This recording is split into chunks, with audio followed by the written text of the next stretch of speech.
video. Our next talk is an overview of wrapping up a little bit of the architectural elements we have learned to get to know over this week, and Josep kindly volunteered to give an overview of a very specific architecture, which is our working BeFEMTO architecture. So it's an architecture which tries to incorporate femtocells into the overall cellular game. Now, Josep is with us for a long time. You joined actually much earlier than I did, 2003, I believe. Yeah. So he has done his PhD at UPC, and he has a very strong networking background, and he's leading the IP group here at CTTC. Voila, your floor is all yours. Thanks, Misha. So good morning, everybody. So as Misha said, what we are doing in this presentation is to give a brief overview of the BeFEMTO system architecture, and not, well, system meaning that it covers all layers. And since this presentation, we will use it also as an intro for the rest of the presentations that you will have this morning. We will, in the last slides of this one, we will focus more on the networking issues that we're dealing with in some specific scenarios that we consider in the following presentations. So Jaime, who will present afterwards, and Jose, who will present also afterwards the routing part. They both work here in the IP technologies area of the CTTC. And the last author, let's say, is Frank Starkey, who is the technical manager of BeFEMTO, and to whom we owe, let's say, most of the architectural reasoning of BeFEMTO. And besides, I borrowed some of his slides, so that's why he's co-author too. So to start with, the first important thing that you must bear in mind is that BeFEMTO is an IP. It's an integrated project, so it's a large-scale project, let's say, with big budget, and with more short-term orientation than smaller projects like STREPs. So this means that we have more constraints from the environment, from industry, for example, in this case. And in this case, since we are dealing with mobile networks, most of our constraints come from 3GPP specs, of course. So what you're seeing in this figure, you already saw it in Thierry's presentation during the first day. But what you're seeing in this figure is basically what BeFEMTO does, both at the, let's say, what the 3GPP calls the radio network layer, which is from this line and above, and also what does BeFEMTO do and how BeFEMTO handles the transport network layer, so what is below carrying the packets. So what you see is that, of course, we are constrained by the EPS 3GPP architecture, but BeFEMTO expands it. Right? We are doing improvements in RRM, in SON, also in the networking issues related with procedures, and these networking issues are also affecting the transport network architecture. So in this case, it's not 3GPP who defines it, because 3GPP specs define the radio network layer, right? But particularly if you introduce elements like femtocells in a network, where there is part of the network that is not fully under the control of the mobile network operator, like the ISP providing the broadband connection to the femtocell, the operators want to make sure that the user that is using its spectrum is receiving the quality of service it's supposed to receive. And that's why 3GPP started to discuss on how to make both worlds interoperate somehow. And they started to discuss with organizations coming more from the fixed world, like T-SPAN or the Broadband Forum, so as to define interfaces to provide these resources, the appropriate resources to guarantee this quality of service for the user, right? So improvements in the radio network layer compared to what 3GPP defines, because we're considering more scenarios and new algorithms, and improvements in the transport network layer also.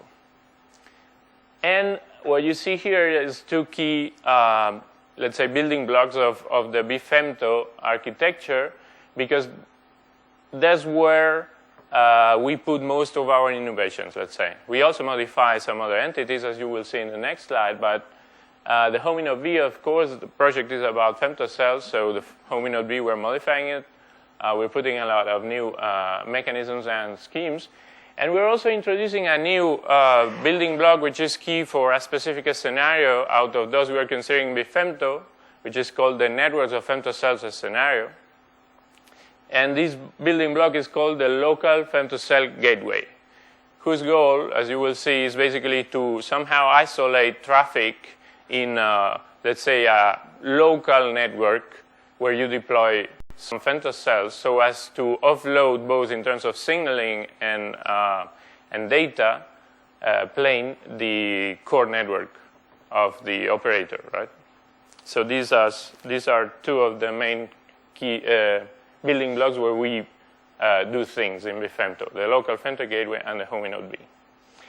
So don't worry about this architecture. It should sound more or less familiar from the first day, Andreas Mather presentation from NSC. The most important thing about this slide is the code of colors, let's say. Right? In BeFEMTO, we are doing new things because we are not only considering, for example, we are considering 4 types of scenarios. We consider a regular one, a standalone femtocells. We consider also relays, outdoor relays. We consider mobile relays. And we also consider networks of femtocells, these 4 scenarios. So for the standalone one, you could have a Hominode B. No problem, we are improving the Hominode B. Then what you see here is the modifications that we do to the different sorts of relays that we are introducing and the schemes that we're introducing. So whenever you see orange color over there, is that BeFEMTO does either it defines a new entity in the 3GPP functional architecture, or it modified it, right? So this is what orange means, basically. And as you see, most of our work and innovation is focused over here. So mainly the EU TRAN, and for the networks of femtocells also in the local femto gateway here, right?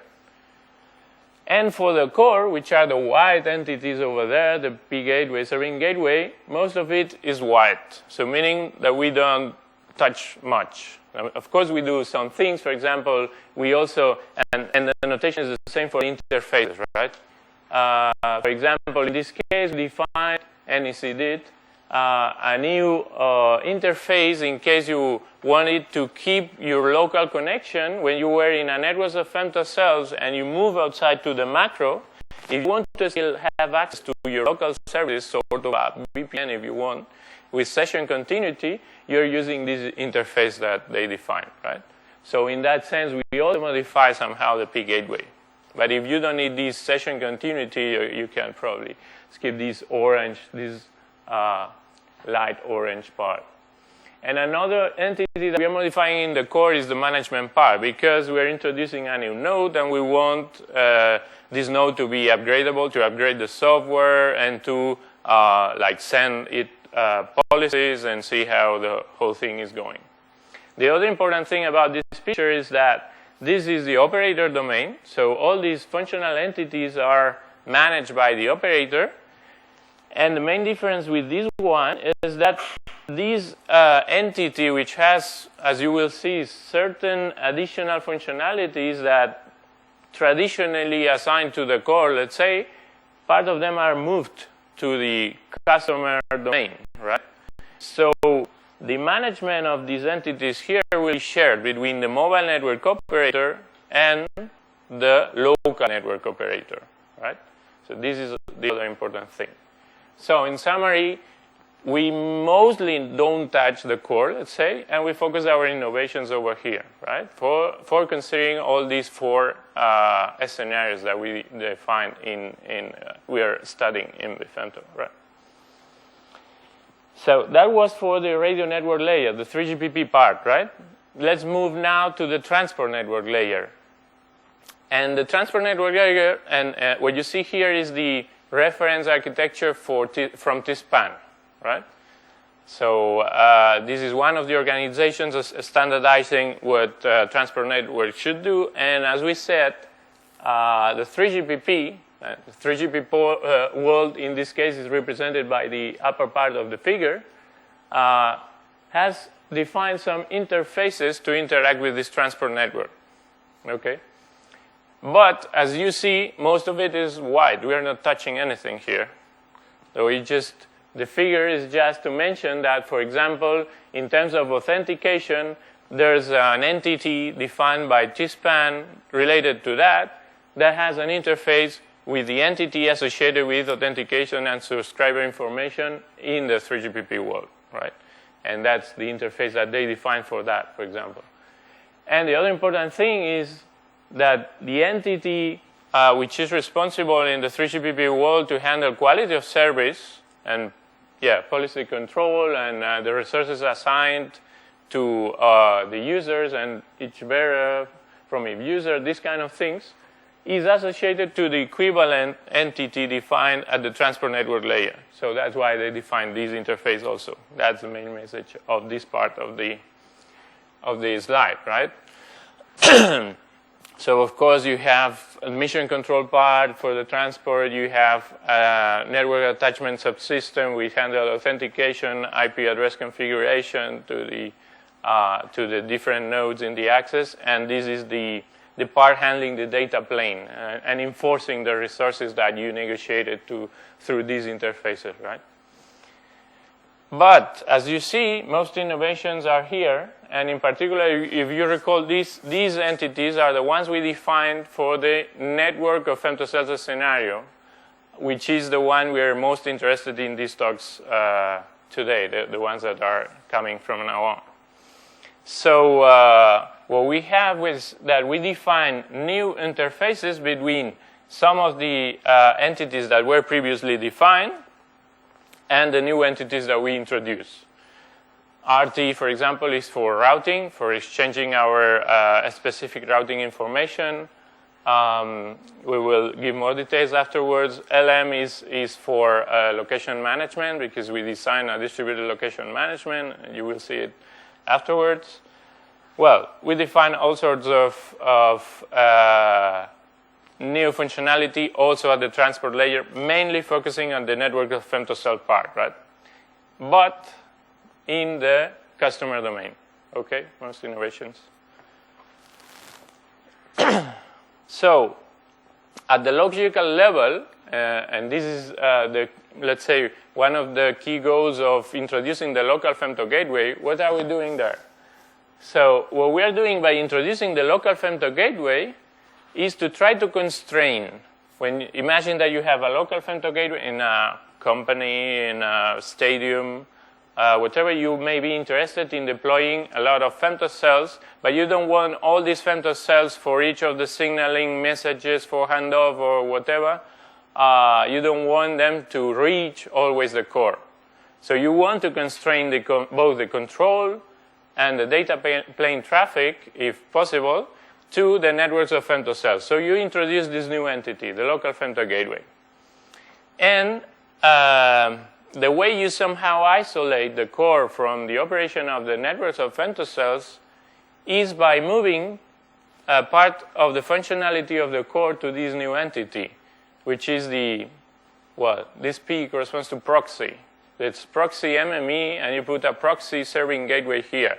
This is for the data plane, and this is for the control plane. So somehow, from the point of view of the core network, all the UEs that are attached to these hominode Bs look to the core network as if they were attached to a local femto gateway, which acts as the hominode B, right? So we still maintain the S1 interface. So we are using standard messaging here. So from the point of view of the core, this is as if it was a hominode B. Yeah, single one handling all the UEs handled by each of these hominode Bs. And from the hominode B point of view, this looks as the core. So still you have the same S1 messaging.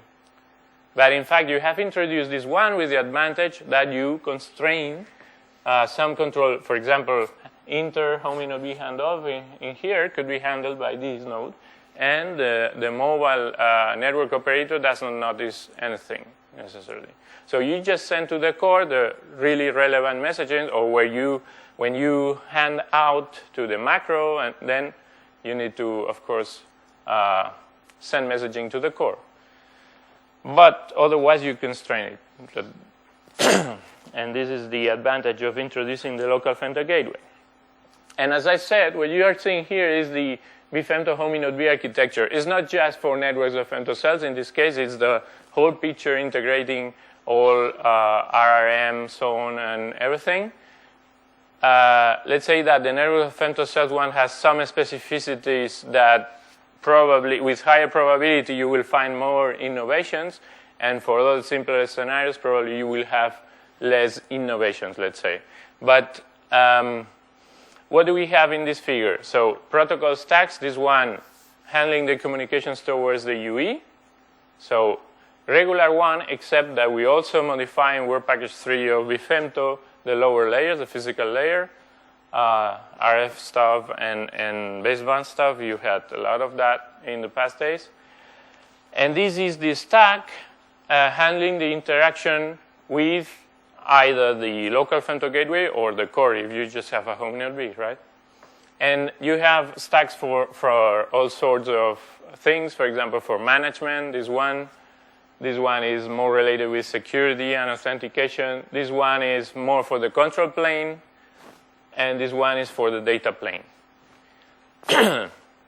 So this is for the central part. And then you have, in the right part, everything related with SON and RRIM. So probably Misha already explained you something about that yesterday. But the basic idea here is that this is the main building block. This is kind of the brain. So that tries to gather information in terms of management from the operator, so the policies to apply. It also gathers information from the SON enablers like position, coverage estimation, any other thing that you might want to acquire for taking the decisions for optimizing the operation of the network. It also takes information from the network monitoring building block.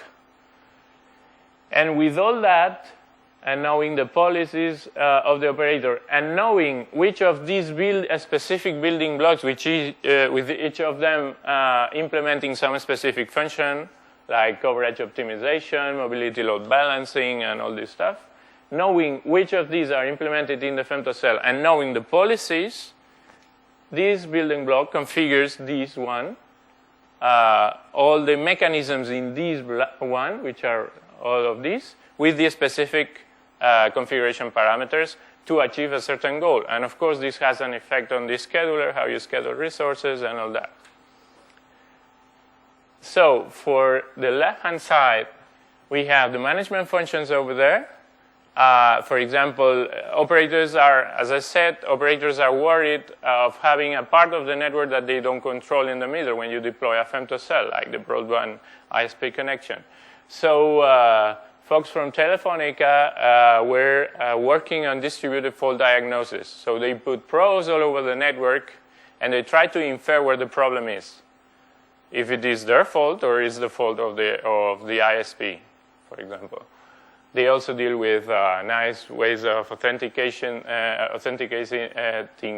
devices when you deploy them. Also, network management, as I said.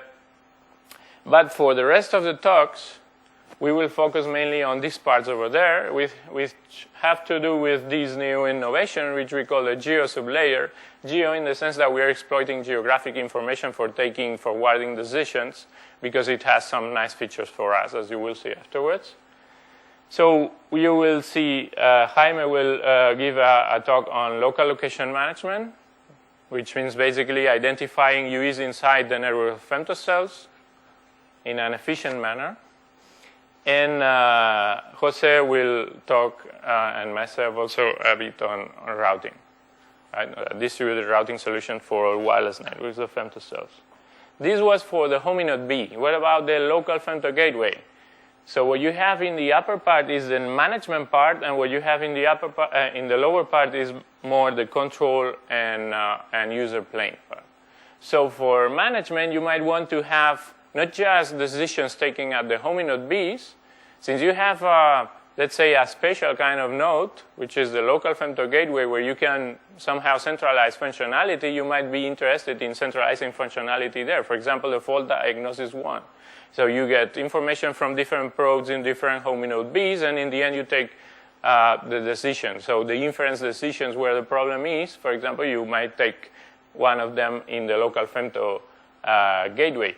You might also measure interference with network monitoring modules in each of the hominode Bs, and decide to switch off a certain femto, for example, from this centralized point based on the reports that you receive from hominode Bs.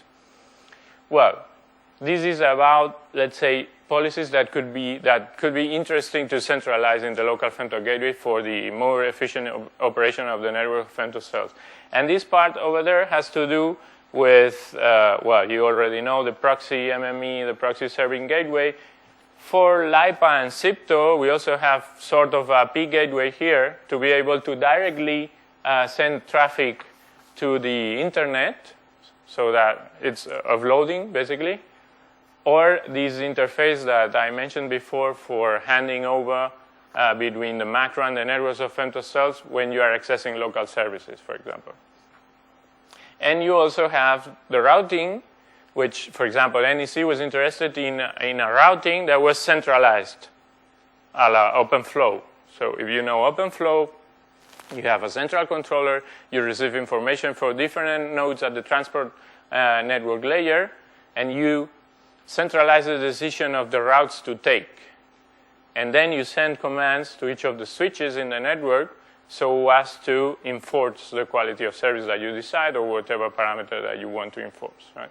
So they did it centralized. What you will see afterwards, we will present with Jose, is a distributed solution. So we don't have this. We have this routing distributed throughout the hominode Bs. And well, that's more or less it about the local femto gateway. So what we were discussing up to now were, let's say, functional architecture, and this is only to show that this is an instantiation of a network of femtocells. Well, you might have, in fact, more local femto gateways than one, depending on the scale of the network.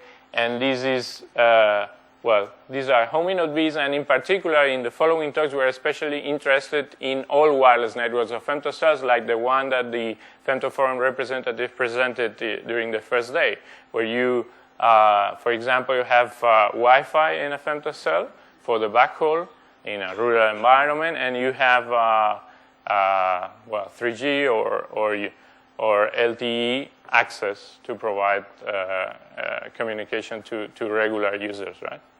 So we're interested in this kind of scenarios, and in particular, large-scale scenarios like these ones.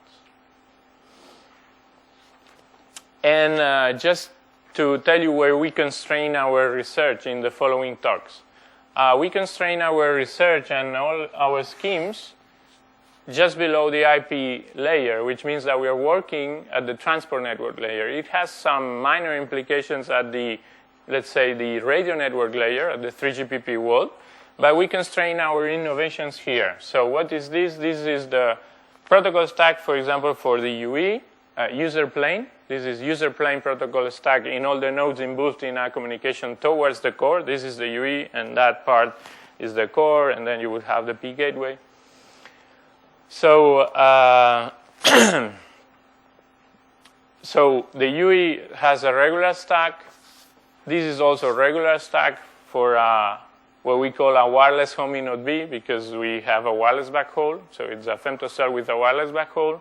Then we put a Wi-Fi interface, and the intermediate hominode Bs, wireless hominode Bs, act as wireless mesh routers, if you want to call it like that, right? So you just use this part of the stack when you are forwarding, helping other hominode Bs to make packets reach the local femto gateway. And in the local femto gateway, you still have this part, but towards the core, you don't modify anything. So all our let's say, innovation is constrained to the networks of femtocells, to the nodes in the network of femtocells. Same thing for the control plane protocol stack. For us, messaging for S1 IP procedures, everything are packets. So we take these IP packets, we put them in a geo packet, and we take decisions on routing, for example, based on this geographic information, but always inside the local femto, the network of femtocells. Sorry. So in the end, our goal is to support all sorts of flows in the BeFEMTO networking architecture, in particular in the all wireless network of femtocells. This should read local femto gateway. It's an old figure when we were deciding the name.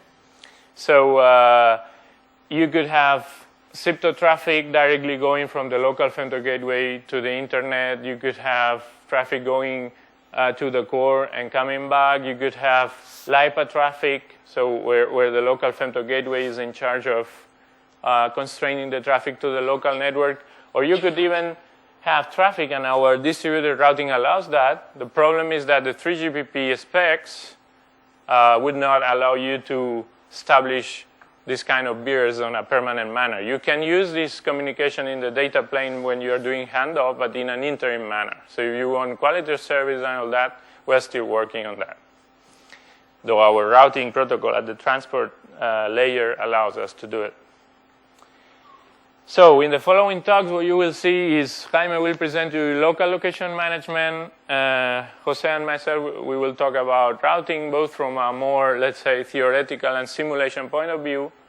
And then we will move to a more practical part where mainly Jose will explain you how he implemented the distributed backpressure routing that we are presenting afterwards over the testbed with some measurements, and if everything works, with a demo. Live demo, let's say. So if you're interested in what we defined at the system level, at the architectural level in BeFEMTO, your reference is this one. This is the main one. If you're interested in more specific details on the schemes more related with networking, these are the two reference ones, and they are all publicly available. You just need to give your name and that. You can download them. And that's it.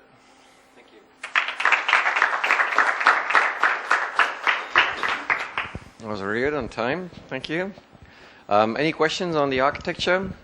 I think there will be more discussion items maybe later on when we discuss the actual embodiments of the building blocks. So thank you very much, Josep. Thank you.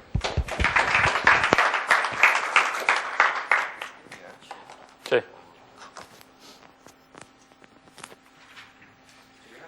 Coffee break now, but